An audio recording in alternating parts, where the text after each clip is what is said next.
Ok, como siempre coloco la descripción y doy inicio.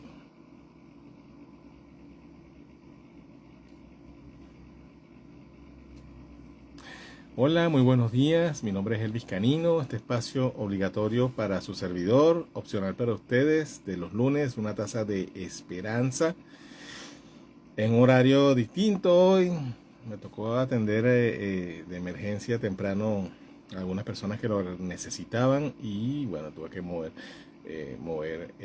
la transmisión, pero no suspenderla, porque es un compromiso conmigo y para con ustedes. Tema de hoy: ¿por qué es tan importante soltar? Fíjense que lo destaco allí en el título. Soltar para crecer, también destacado en el título. ¿Por qué es tan importante? Se habla mucho de soltar, pero ¿qué es y por qué importa tanto para el crecimiento personal? Bueno, primero que nada, desmontar mitos. Soltar no es abandonar, no tiene nada que ver con evadir, mucho menos con perder. Es hacer espacio para que aquello que ya no nos es necesario o nos es directamente innecesario o nos paraliza o nos dificulta el avance, ceda ese mismo espacio que ocupa a algo que sí nos permita avanzar, que sí nos permita crecer, que sí nos permita conocernos a nosotros mismos, que sí nos permita fluir hacia lo que queremos fluir, que sí nos permita sentirnos bien con nosotros, con nuestra vida y así. Entonces soltar es abrir espacio para dar espacio a otra cosa. Y también es ser leales a nosotros. Pero bueno, vamos por parte. ¿Qué es lo que debemos soltar si nos estamos enfocando en crecer, en avanzar en la vida, en conocernos mejor, en ser más honestos con nosotros mismos? Lo primero, el primer lugar, pero no más importante ni menos que los otros, eso sí, lo más difícil, eso sí, son los patrones, esos mandatos familiares, sociales, esos patrones preestablecidos y que nos internalizamos como si fuesen verdades, como si de verdad somos eso. Estas limitaciones creídas, adquiridas, que no nos pertenecen en realidad, y más bien nos niegan a nosotros mismos. Estos complejos, estas ideas erróneas, como que yo no sirvo para tal cosa, como que eso no, aparte instaurado siempre por figuras que se supone que deberían ser incentivadoras. Yo recuerdo mucho y obviamente tengo muchos ejemplos que podría comentarles personales, incluso muchísimos. Pero me gusta mucho una anécdota que cuenta en uno de mis escritores favoritos contemporáneos, Stephen King, o Stephen, como dicen algunos, Stephen King, en su libro Mientras escribo, que es uno de los libros más autobiográficos de este autor, a quien admiro mucho, tiene mucho que ver en mi vida como lector, donde él narra un poco cuando de niño ya escribía unas historias que vendía en su escuela a sus compañeros que pagaban por ellas, que les atemorizaban y les gustaba ya se estaba viendo lo que iba a ser su propósito de vida, lo que era su propósito de vida, y una maestra que era un referente para él, lo captura en esta acción, lo reprende, le llama la atención, lo corrige, pero lo corrige diciéndole que él tenía mucho talento para desperdiciarlo en eso, que eso no era rentable, que eso estaba mal.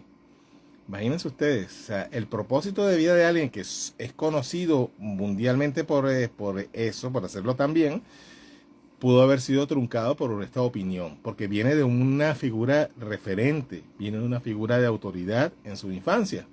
Así vienen muchos mandatos de nuestros padres, de nuestras madres, de nuestros abuelos, demás familiares, personas a quienes admiramos y demás. ¿Cuántos talentos no han sido coartados desde su inicio, desde el previo al descubrimiento de ellos en el individuo por alguien que dijo que no se era para eso? O que eso no es rentable, o que eso en tu familia no va a ser aceptado. Entonces, lo que se supone que es tu naturaleza, lo que tú deberías ser, se ve inmediatamente truncado por un mandato. Y estos son los mandatos conscientes. Son los mandatos establecidos directamente hacia el otro, pero también están los mandatos inconscientes que tienen muchísimo más peso, porque justamente por ser inconscientes se instalan como una verdad. El otro puede ser cuestionado. Fíjense el ejemplo de Stephen King, como yo lo llamo, que hizo caso omiso de esto, tomó medidas y siguió escribiendo y planteándose lo que iba a hacer, y bueno, y llegó a donde ha llegado hoy día y todavía sigue vendiendo bestsellers.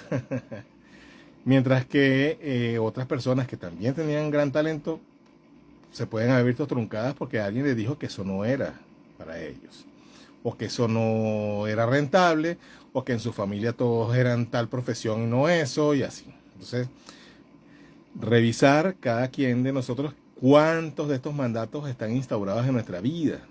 Y no solamente son limitaciones en cuanto a nuestras capacidades y dones. Hola, hola Leo, mi gran amigo Elvis, con usted muy interesante. Abrazo hermano, bienvenido.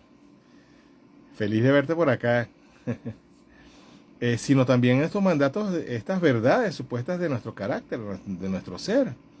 ¿Cuántas personas no dicen, por ejemplo, es que yo soy así? Ya va, pero ¿eres así o te convencieron de que eras así?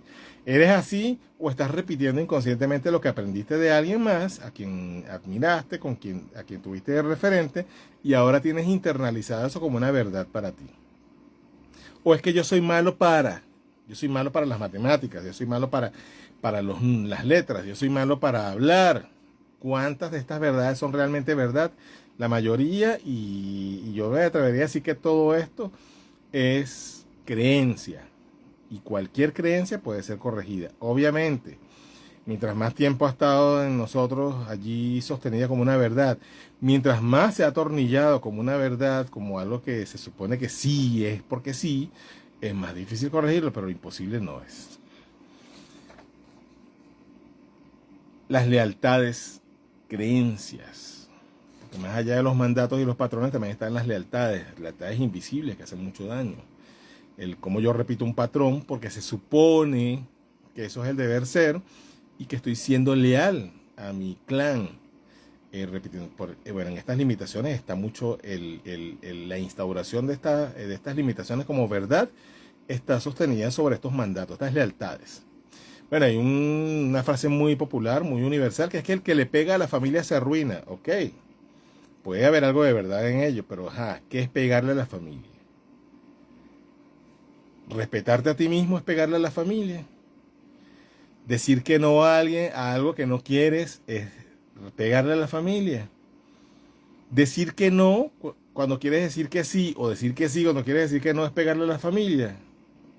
Bueno, les digo desde ya que cuando ustedes, generalmente, cuando nosotros todos buscamos no pegarle a la familia, nos pegamos a nosotros mismos. Porque decir que no, poner límites a estas supuestas lealtades que deberían estar allí, muchas veces, y muchas veces generalizando, lo digo con toda responsabilidad, es decirle sí a nosotros. Que no es el otro extremo del egoísmo, el otro extremo del narcisismo, donde no nos importa a nadie, ¿no? Pero cuántas lealtades nos han tenido presos, nos han tenido distantes de nosotros mismos, nos han tenido desconectados de nuestra esencia. ¿Cuántas personas no han estudiado determinada carrera o dejado de estudiar determinada carrera o dejado de desarrollar determinada habilidad porque en su familia se dice que eso no es para ellos? O que eso no es lo que debería ser, o eso no va a ser rentable, o que de eso no vas a vivir.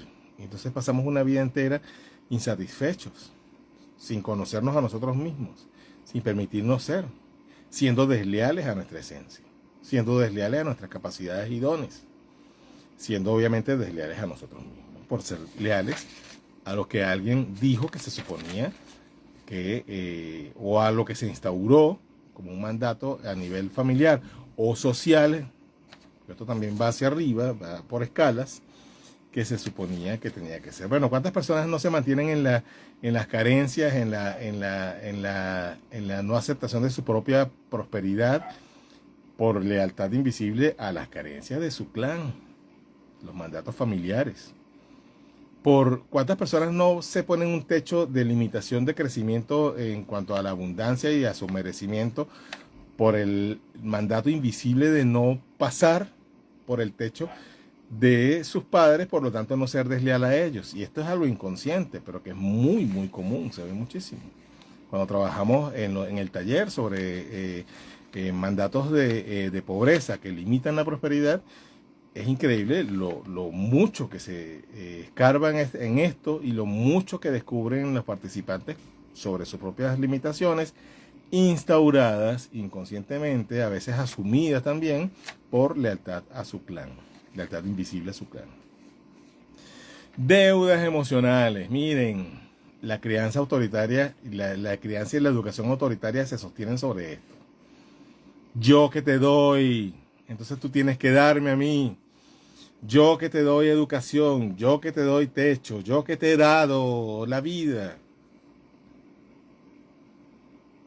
Podemos de verdad estar bien con nosotros mismos con con un gran saco de deudas hacia los demás, deudas aparte no solicitadas, porque ¿quién solicitó que lo trajeran acá a este mundo? Posiblemente espiritualmente haya algún tipo de petición y convenio entre esas almas, pero realmente hay una deuda al respecto en la vida. Hay que vivir con esa deuda aparte, una deuda que no se puede pagar. ¿Y cuántos no estamos limitados en muchos aspectos de nuestra vida por estas supuestas deudas? Bueno, muchas familias todavía lo hacen, algunas familias incluso tácitamente, el tener uno de los hijos ya preestablecidos. Se correspondía mucho en algunas tradiciones a la hija hembra menor, pero que donde a uno de los hijos o a todos también, se hace también con todos, se les pone encima el mandato de tener que cuidar a los adultos que les cuidaron a ellos en la infancia, como un mandato.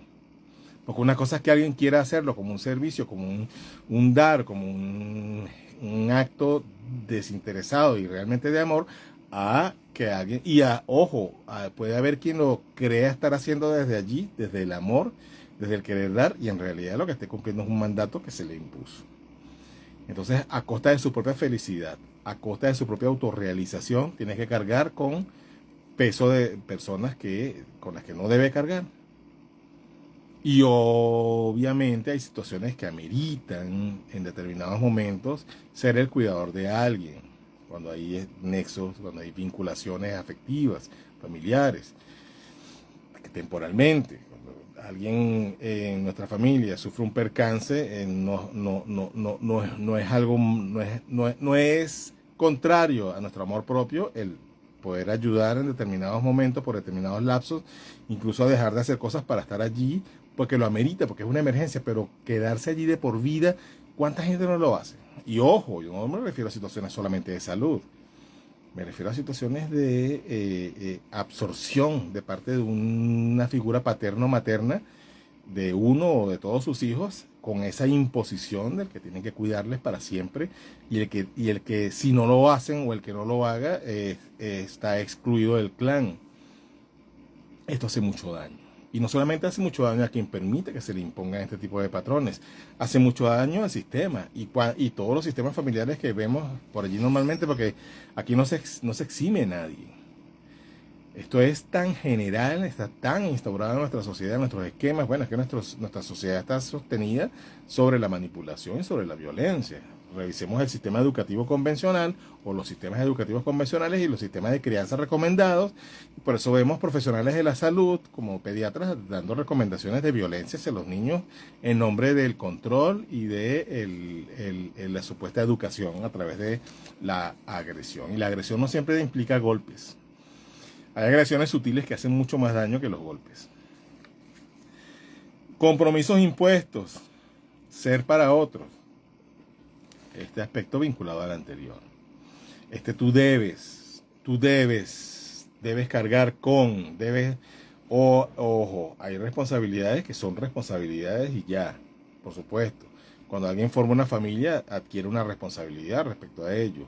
Cuando alguien decide, bueno, pasan todos los niveles, cuando alguien decide formar una empresa, adquiere una responsabilidad para con esa empresa. Es un organismo que requiere atención, tiempo y muchas cosas, dinero. Y pues, lo mismo pasa con la familia, lo mismo pasa con los compromisos, con los pactos sociales y familiares que se adquieren en la vida.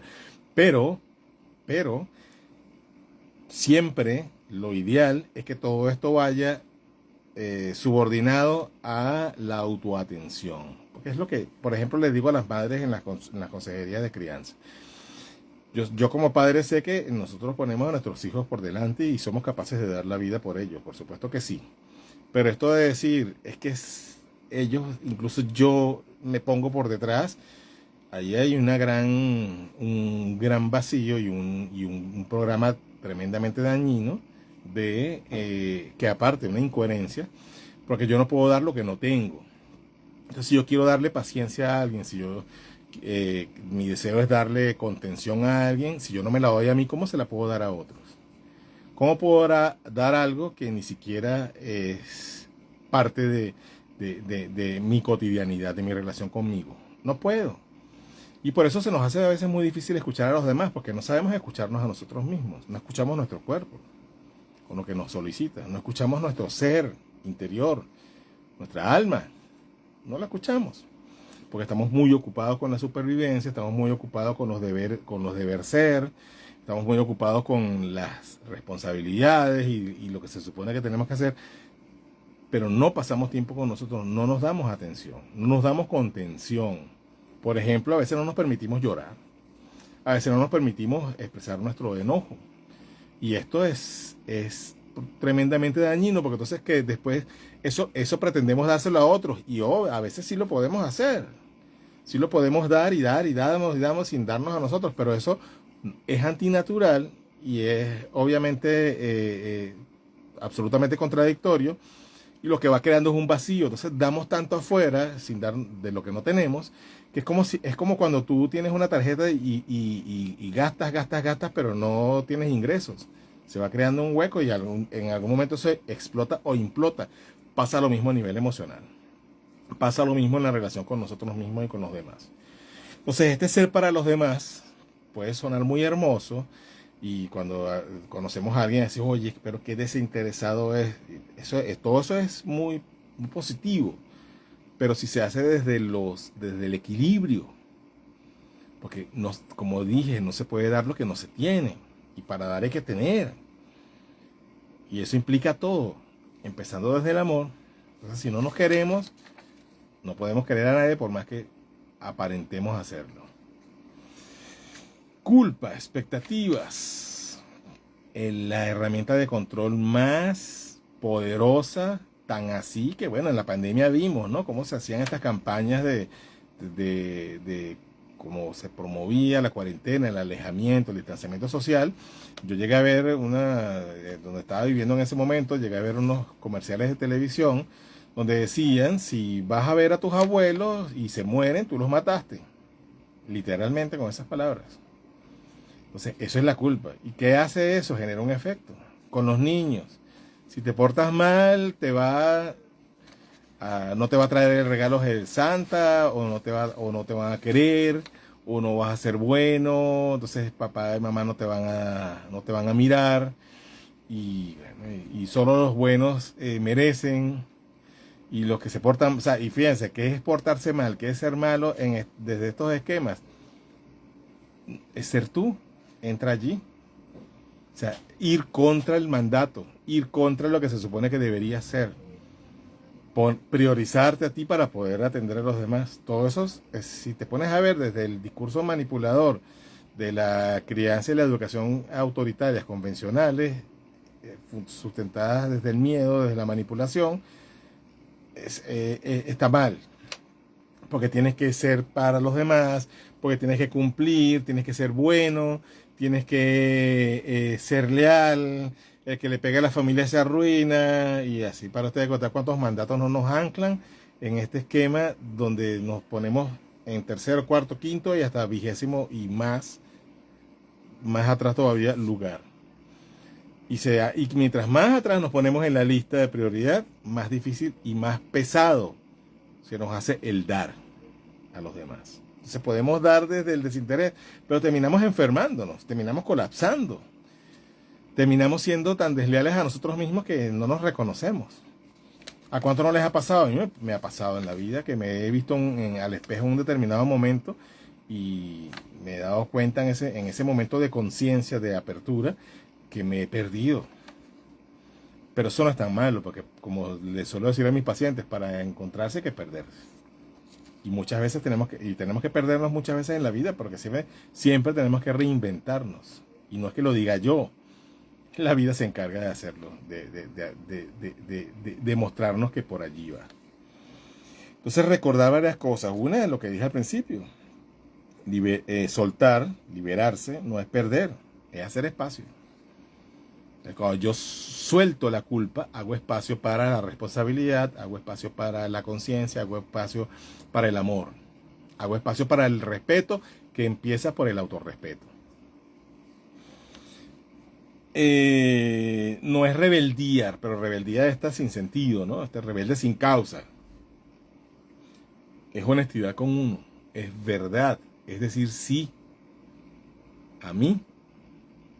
Decir no a lo que no quiero hacer, a lo que me parece que no está bien, a lo que me roba energía, a lo que me genera incomodidad, a lo que me quita tiempo, es decir sí a mí, es decir sí a mi tiempo, es decir sí a mi amor por mí, es decir sí a mi respeto desde el equilibrio.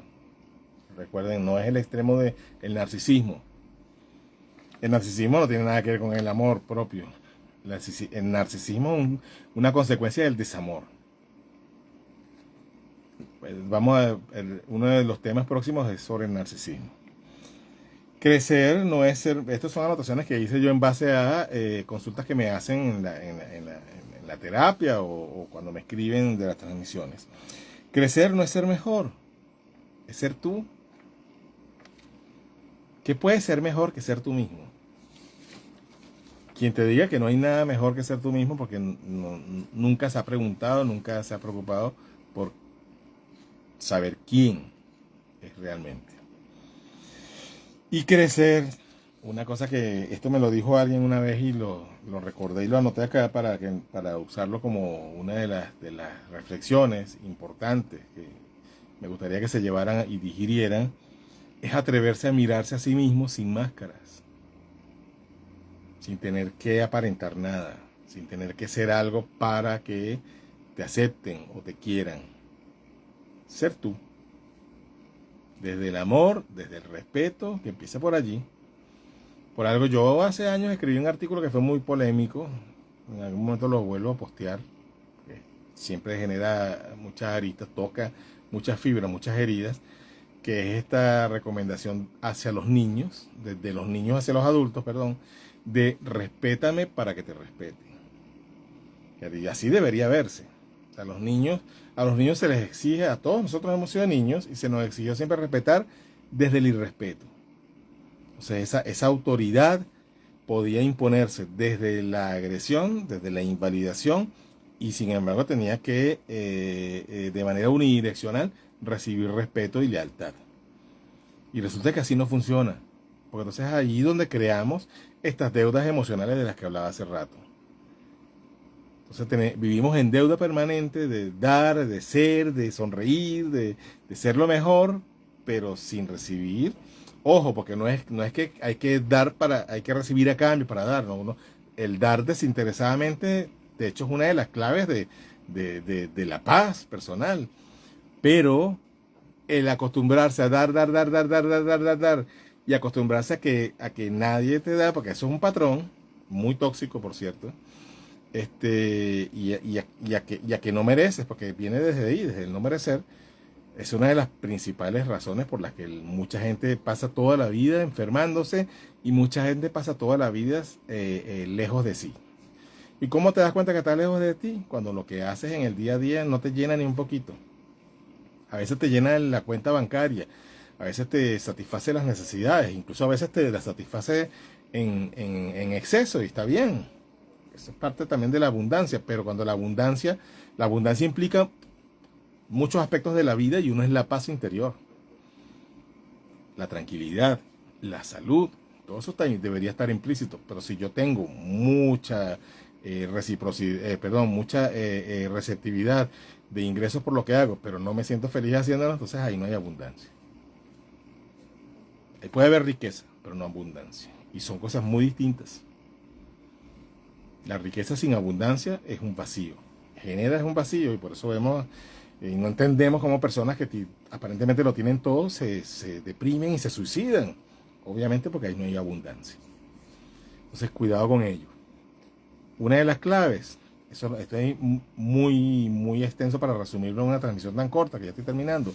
Una de las claves, sopesar y evaluar constantemente el cómo nos sentimos con respecto a lo que hacemos. Eso nos puede mantener allí. Y obviamente el mirar, el darnos permiso para hacer esa mirada desde lo más sincero. Por el momento les dejo esa reflexión y nos vemos entonces el próximo lunes. Espero que a la misma hora de siempre. Pero bueno, lo importante es que aquí estamos, cumplimos hoy. Gracias, que estén bien.